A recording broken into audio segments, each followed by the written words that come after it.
Hey everybody. So I was thinking about this funny story that happened a couple years ago when my husband and I went to go take pictures at a local rose garden. So we both took our cameras and we were wandering around taking pictures of the roses and of the trees and such. And when we went to go look at our photos after, all of his photos had a blue tint to them. And he was wondering like what in the world happened? So he had thought, well, nothing had changed from the last time he took his camera out, and we had taken most of our pictures outdoors, so there was no real reason to change some of the settings. However, he did remember that he had let a friend of his borrow his camera for a photo shoot at work, which I'm assuming was indoors because he adjusted the white balance to reflect, I believe, the tungsten lighting that was probably in the space he was taking pictures. So he didn't change the white balance setting so that when my husband went to go take pictures, they all came out blue. So the thing is with white balance is it's really important to be aware of the environment you're taking your pictures because light has a color temperature to it. So sometimes you take pictures indoors and there's like a reddish yellow tint to your pictures, or sometimes you take them outdoors and there might be kind of blue. So it's really important to check your white balance before you take your pictures so that you don't have a blue moment like my husband did.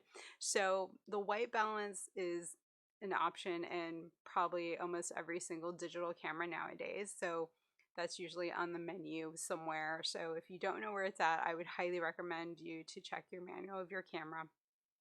If you take photos with your phone, not all built-in camera apps that come, with your phone have the option for adjusting the white balance. Most of them have an auto white balance, and while that's fine, it's making a guess. So sometimes it's not going to be accurate.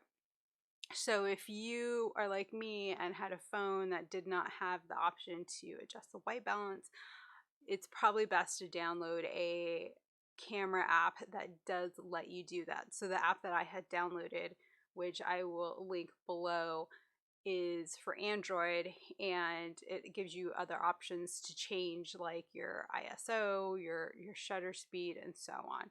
So it gives the feel of what you'd be able to do with like a real digital camera but on your phone. So a couple of things to keep an eye out for is there are different icons for adjusting the white balance. So there's a sun, which is usually for daylight, outdoor, natural lighting. There's a cloud, which is for generally overcast natural lighting. And then there's different features for indoor lighting, which is like a light bulb.